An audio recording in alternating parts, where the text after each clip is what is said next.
Coming up, I'm going to share with you 2 simple A/B tests that'll have an immediate impact on your sales and your retention. Stay tuned.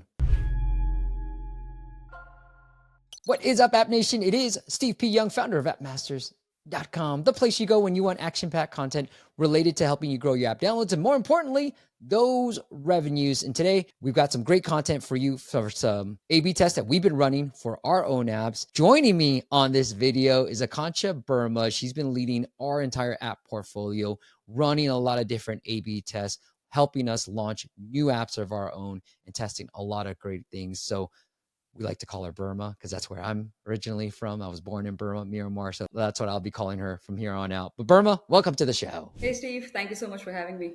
All right, Burma. Well, let's get started. You had a fascinating idea, and we were talking about this. So this paywall inspiration was followed by Resimi. I saw this app. They got probably inspiration from the Blinkist paywall as well. And we really wanted, I felt like, Burma, that this would perform better. But now we actually have the numbers. So let's break down what's happening here. Yeah. So basically, it was a very simple A/B test. What you see on the right hand side was the paywall, which we already had live on our application. So the way it worked was we had our initial onboarding screens, which was mainly Q&A based, trying to get to know the user, and then we would hit them with this paywall that you see right here.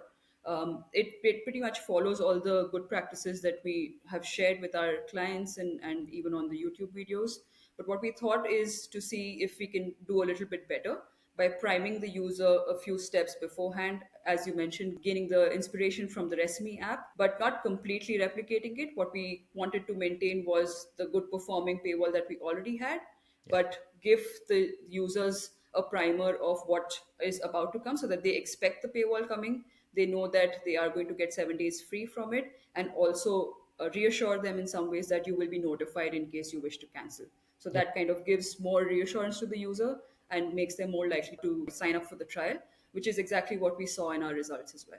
Yeah, and we're going to get to that. So the big difference was we had an onboarding experience right before this, Yep. but A was just this, right? Like this is before, just the paywall. And then B was just the treatment in this case is going to be these 2 screens right before this paywall. And so Yep. here are the results. Yep. So as you notice here, the treatment has performed way better in terms of the overall LTV per customer. And when we break it down into just seeing how many initiated trials and going further down in terms of trial to paid as well. So Steve, maybe we can show those results as well.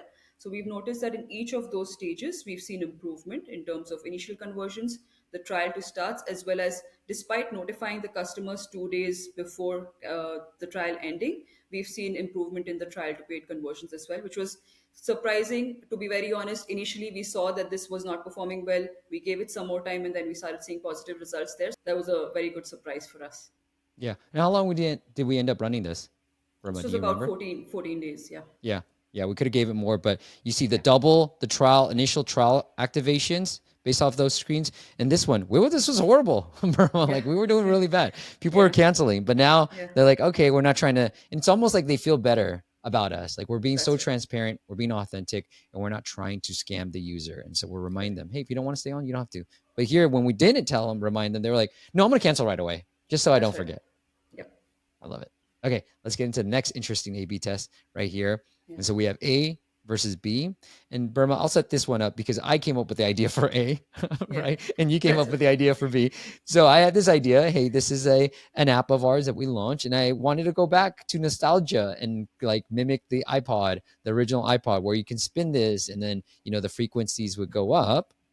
But then B, Burma was like, hey, you know what? We looked at other competitors. They're kind of showing it this way. And so we did Yeah. this A/B test in the homepage. And all right, Burma, anything else you want to add on to this test? Yeah, so there are a few other factors also that we sort of latched onto. So it wasn't we didn't want the A/B test to be a stark change, although it may seem that way from a visual standpoint.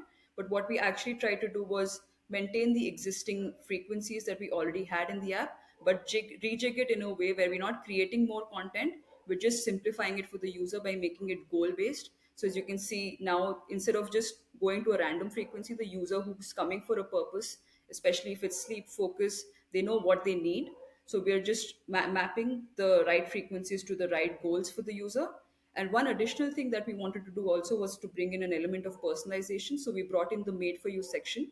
So in our onboarding, we have a question of what is it that you're looking for, depending on what is the goal that they're looking for, whether it's sleep, focus, relaxation. And those are some of the things that we thought we could start off with, and we can always expand on going forward. We captured the 4 or 5 most commonly used categories, and we've brought that in so that the minute they come in, based on the goal, we play the first frequency that is made for them. So there's an element of personalization that also has kicked in this. But in terms of reusing the content, we just had whatever we had in the app, we've just resurfaced it in a way that makes more sense to the user. So there's no additional work on the back end. Burma, what another thing too, we're going to show the results, but the results Yeah. should be pretty obvious by now. But what I like about this too is, there's a conception in marketing, we got to be creative. We got to be creative. And Yeah. sometimes being creative helps, but sometimes just being clear Yeah. with what you got also helps too. So if I had to distill this, it's be clear versus creative. All right. And so spoiler alert, we did see B perform better,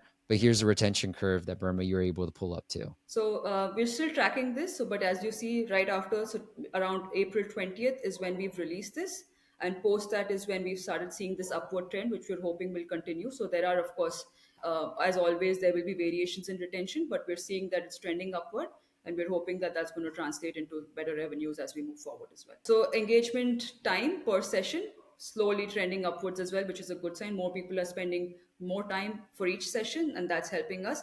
In terms of even the number of sessions, we've gone up from 1.2 to approximately 1.6. Sorry, I didn't bring that up here, but that's upward trending as well. So overall engagement as well as day one retention is where we've seen good results. Yeah. And then we'll follow up on this and we'll kind of do a recap of this just to kind of break down, because what we wanted to also highlight is, hey, look, it's not always about paywalls. We talk about the same Yeah. stuff, monetization, all that stuff. Sometimes you got to pay attention to usage and really talk to your users. And what we found right here, we were burying all the cool stuff, and people don't know. Like, I don't know actually, but I know, like, when I have back pain, there's certain frequencies I can listen to, and I would have never known that unless I kept scrolling, because we do tell you what the frequency is and what it's good for, but you're going to have to discover it, which I thought was the interesting part, Burma, because I was like, oh, it's like you're discovering new frequencies, whereas it's more like, yeah, but I don't have that much time. Just kind So of the tell me. reason for this, Steve, in fact, was also that we found this in the reviews. There Yeah, were people who came in, although some of them did like, okay, I can just go to whatever, but those are the users who sort of know what they're looking for. That's very few in the audience that generally comes in. The others were those who were looking for getting the right frequencies for the problem that they had, or what they were, the solution that they were seeking for. And that's something that I found as the sentiment coming through in the reviews itself. That's what led to the idea for B. I love it. Burma, anything else you want to add to all the AV tests and all the things that you've been doing for us on the portfolio side? What I would like to say is if you have multiple apps, if you have good results, just translate it to the others and start seeing improvements in your entire portfolio. That's what we're trying to do. That's how we try to help clients as well. Some of the results don't necessarily work out, but you should always keep testing various things, and we love doing that here. Yeah, I love it. In fact, we did this test for a different app where the weekly was a primary and it did not work better. So just showing the paywall on a weekly worked better. I think right now, and we'll have to run more tests, but I think showing these two screens before paywall, that trial reminder stuff, if you're pushing yearly and if you're pushing 7 days, I think right now. What do you That's think, right. Burma? That's absolutely right. Yeah, Yeah. because we did that, right? We tried to translate it assuming it'll work. Yeah. Luckily, we did that as an experiment too, and we saw the exact opposite results there. So always test it out, and then yeah, it is always, it is dependent on context. It is dependent on the plans that you're trying to push as well. So all of those areas would play a role. Yeah, and I want to give a shout out to one of our partners, Revenue Cat. This is the tool that we've been using to Yeah. set up the A/B test as well. I don't know how to do it. Raj does it, but our developer. Concha, do you know how to do it, or does he set up everything? Yeah, no, we figured it out together because earlier we Nice. were doing the A/B tests on Firebase. Yeah, The results there weren't really as conclusive, or it would take a lot more time. So Revenue Cat does a great job in like giving us immediate results. It's been very awesome, helpful. awesome. All right, that's it. Anything else? All good, Steve. Thank you All so right, much. guys. If you want your help, if you want our help, all right, and Burma's help in helping you grow your app downloads, go check out our website, appmasters.com, and say subscribe to this YouTube channel for all this, the latest and greatest in terms of app marketing strategies. Until next time, I'll see you on the next video.